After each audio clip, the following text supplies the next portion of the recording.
Now, after the reports of President Trump not quite understanding what's in the healthcare bill that he hasn't really read or hasn't really worked on, and look, at the behest, of course, Congress and Mitch McConnell especially saying, oh, no, you need to, I'm going to keep you at a polite arm's length away from this legislation because you have the shit touch. Everything you touch falls to shit.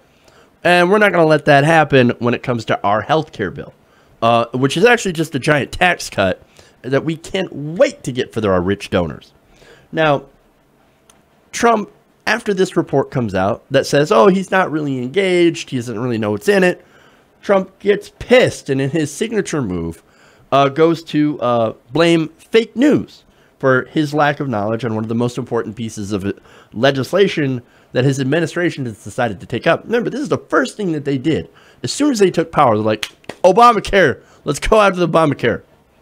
So now he runs to Twitter and says, quote, some of the fake news media likes to say that I'm not totally engaged in healthcare. Wrong.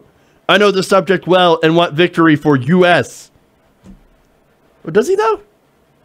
Oh, I mean, look, victory, sure. But as far as knowing the subject well, no. At least not according to his staff. Now, this is in the Daily Beast. Now, the president's close aides and political advisors, 6 of whom spoke to the Daily Beast on the condition of anonymity in order to speak freely, would beg to differ from his response. Some of them simply laughed at the suggestion that the president knows much or even cares about healthcare policy in this country. Now, remember, these aren't liberals talking about this, right? These aren't Trump opponents. These are people that are in the administration, that are in the White House, that are, number one, linking to the Daily Beast and talking to them on the condition of anonymity and saying and laughing, not the same, but laughing about the very idea that he actually knows anything about what's in the healthcare bill. It's amazing, right? Now, again, they laughed about it. Now, yesterday, I remember talking about the New York Times report that stated that one Republican senator who supports the healthcare legislation exited a meeting with President Trump at the White House with the strong impression that the president did not have a grasp of some basic elements of the Senate's plan. Basic elements. They said, like, he was confused when a so-called moderate Republican brought up the idea that, hey, man, they're going to attack us on the fact that this looks like a giant tax cut for rich people. Well, it looks like a giant tax cut for rich people because that's what it is. That's the entire bill is based on let's cut taxes for wealthy people. This is not health care. This is wealth care. Anyway, now, furthermore, as I mentioned, Trump seemed especially confused when opponents would cast the bill as a massive tax break, right? Now, what was noteworthy in that I didn't put as much emphasis on was Mitch McConnell's reaction to Trump's efforts to punish Senator Dean Heller for saying that he's not going to vote for it. He came out publicly and he's like, I'm not voting for this because I need to win an election in 2018. And if I vote for this, I'm done. Okay, make no mistake about it. He can say whatever he wants. He can spin it any way. But this is about him trying to win re-election. Now, Mitch McConnell, when he saw the attack, which was carried out by one of Donald Trump's super PACs, right? So there's some definite coordination, which should raise some serious red flags, about this whole thing. You had, because you've got Donald Trump openly coordinating with the super PAC. You're not actually supposed to do that and say, go attack this guy. He's not on board with the healthcare plan. Go, hit him. Run some ads against him. Mitch McConnell found out and he's like, that is beyond stupid. You need to not do that. Okay? Don't do that. Why? Because his healthcare bill only needs 50 votes. That's it. We don't need 52. We need 50. And so, like, we can let a couple of people go. We can let Dean Heller go and vote against it because he's in a vulnerable race. And if he loses because of your stupid attacks, then we can't get other stuff done. Then we lose our majority. You see what I mean? And he says, oh, okay, I got the message. Oh, sorry, man. I'm gonna pull the I'm going to tell this super PAC that I'm not supposed to be coordinating to stop running attack ads. Remember, the super PAC had the blessing of the White House. You know he told him to do it. So, again, McConnell said, don't do this. And so he did stop. Now, that report, according to an official, made Trump incredibly furious. But, hey, man, it's true. It's not just me saying it. It's not the fake media. Again, this is people in his own staff talking about this to different media outlets. Now, multiple senior administration and White House officials had all independently described Trump as either detached or from or barely interested in the complicated details and tricky politics of subsidies, Obamacare markets, and taxes, the Medicaid expansion, and the safety net. So all that stuff, that's a major part of the bill. Major details, Trump was detached or barely interested. Doesn't matter. I don't really care. I don't really want to talk about policy. All I care about is watching Fox News and going golfing. That's all I give a shit about. Oh, and looking presidential. Give me the photo shoot where I sign things. I love those. But don't you dare talk to me about policy, because I'm not interested in policy. I've never been interested in policy, as you're going to see later on in the story. Now, the report in the Times also pointed out, and I talked about this, where a lot of Republicans thought that it was better that Donald Trump wasn't involved. They didn't want him involved in the policy negotiations. Now, why is that? Well, it's because Donald Trump is not exactly a smart person. He hasn't looked at the policy. Again, he's got no clue what he's doing. So he would actually be holding back the Republicans in negotiation because everybody would have to sit him down to explain things to him like a child. Because that's what he is. Now, as far as policy, the only kind of policy details that he might possibly get is from Fox and Friends. So that's just to show you where he gets. Now, it's not that he's unable to learn, but I don't think he tries and doesn't want to try. And his staff, of course, they know it and they work around him.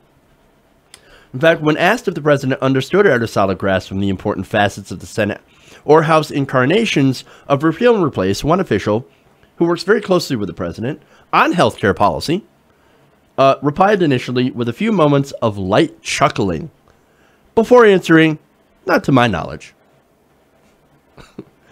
Another official noted, quote, the president understands winning, adding a stuck-out tongue emoji to the correspondence. He understands winning.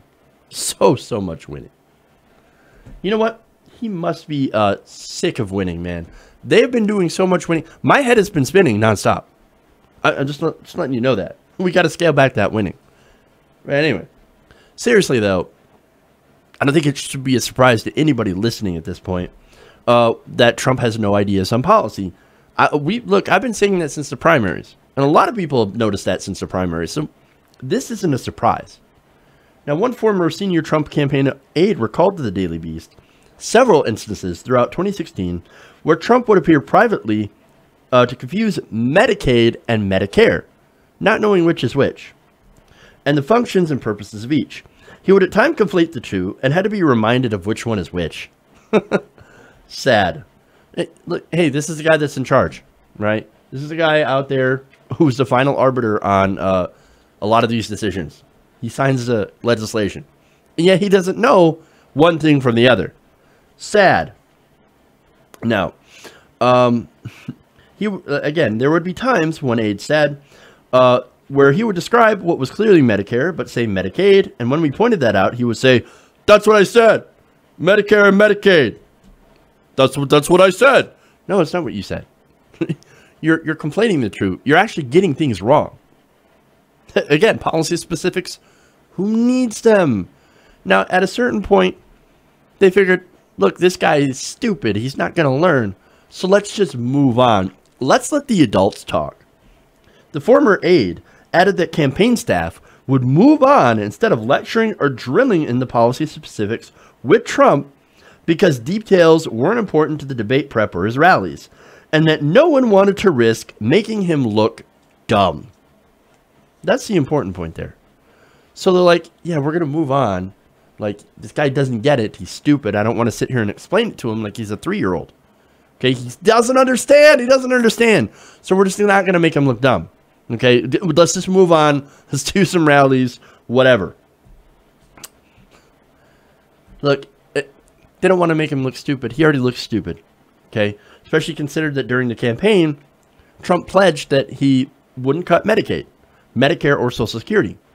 Well, in the recent Senate bill, there are almost $800 billion in cuts to Medicaid. Now, they don't talk about that on Fox News, where he gets most of his policy.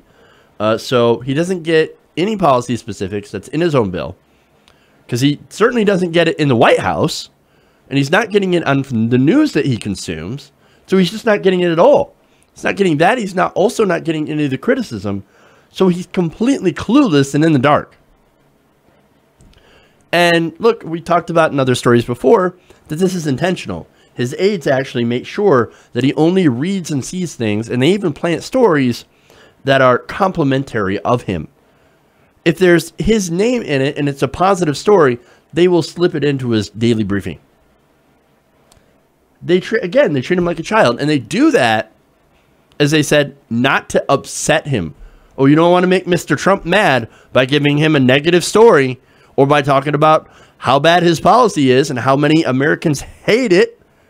The current bill in the Senate, well, at least before it was delayed, had a 17% approval rating. The more Americans found out about that bill, the more they despised it. Of course, none of that information reaches Donald Trump whatsoever. So he thinks, oh, this is a fantastic bill. I don't know what's in it, but it's going to do all the stuff that I said it was going to do. He has no idea. And he's got no idea why he's breaking his campaign pledge, because he doesn't know the details or the criticisms, and they're kept from him. But also, he also doesn't care, because he could look that stuff up as well. Now, as evidenced by a second former Trump campaign aide who said the details of proposals on health care and virtually every other policy area, with the exception of trade and immigration, were not much of a consideration to him. Quote, it really wasn't a policy-oriented campaign. Policy just wasn't on our radar, the former aide said. The sense was, say what wins and figure out the details later. Oh, you see, that right there might be the most important admission I've ever seen. Now, to all of us, people who pay attention to Trump, we already knew this already. Okay, so again, nothing that I'm saying here should be a surprise to anyone. But the people who voted for him, well, that's where this information needs to go the most. That's who needs to hear this. All we're doing is saying what we can to sucker you into voting for us. And that's it.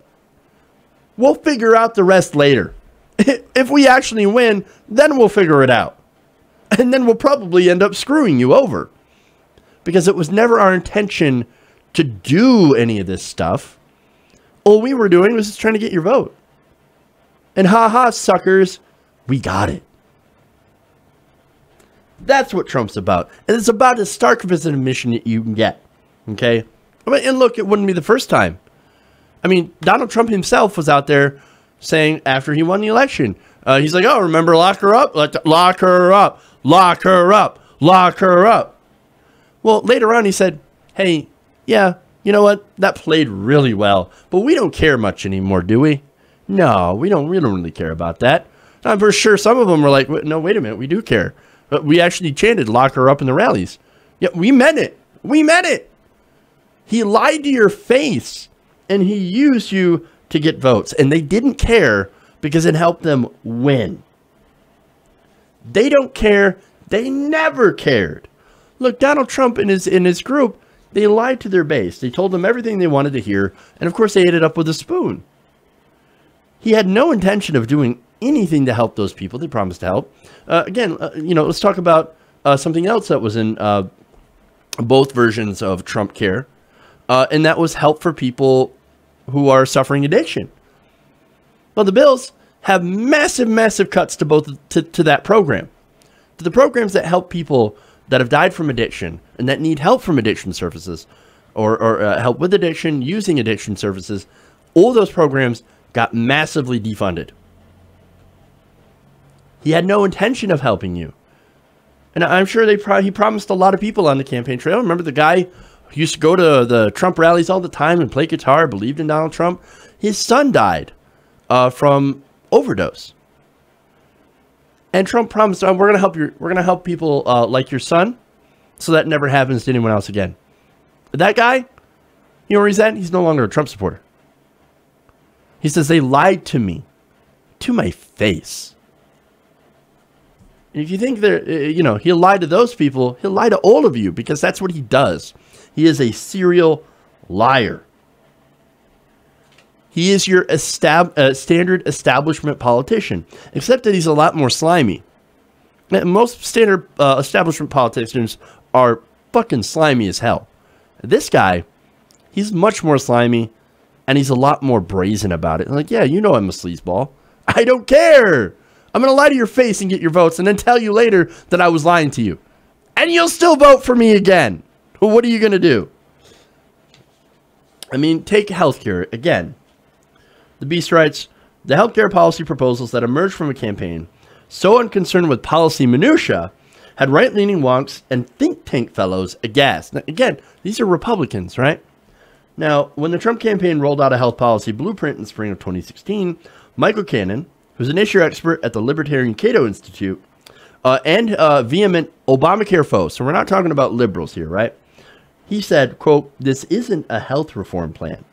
It's a campaign operative copying, pasting a bunch of stuff from around the web without knowing what it means or even realizing that he's describing current law.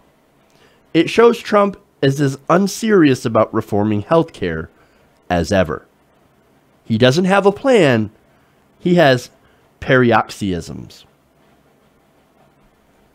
Now, also another Republican that's come out said was Avik Roy. Now, this was when he was an advisor to Trump primary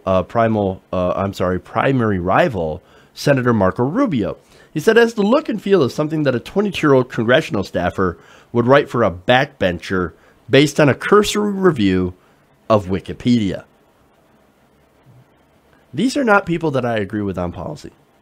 Now, for me personally, I think Medicare for all is the only system that can work. These guys obviously don't agree, but they looked at Trump's healthcare and were like, that's bullshit. That's a shit plan. And again, they're not the only ones that echo the idea that Trump is not interested in policy and that he just threw something together.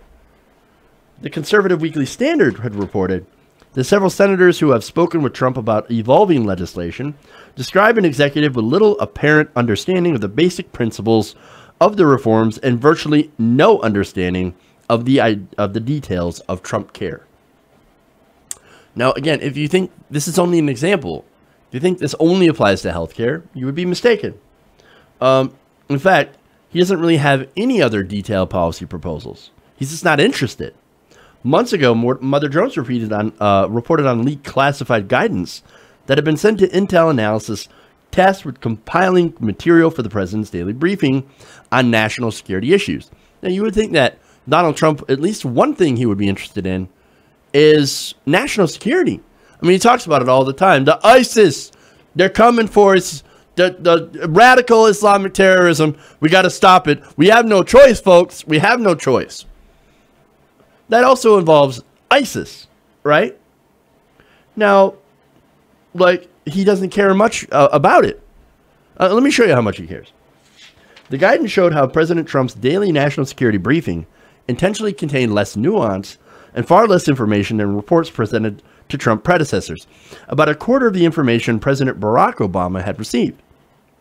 It is fair to say, according to a White House official, that the president takes a similar approach to health care. Less is more. No. Sometimes less is just less. You're not being... We have a president that is not being fully briefed at all on issues of national security or policy issues relating to healthcare or almost any other issue. That's problematic. You literally have a president who has no idea what he's doing or what he's talking about 99% of the time. It's ridiculous, man. And look, I understand that sometimes they got to keep the policy less because he gets bored. But this is the president of the United States. The damage that he's going to do, the damage that he's already done, is going to take years to unravel. Possibly even more. Hey man, you wanted an impact? Here's your impact. Hey everybody, thanks for watching this video. If you want to see more like this, please hit the subscribe button below. And if you want to support truly independent progressive media, please consider becoming a patron at patreon.com/TYTNation.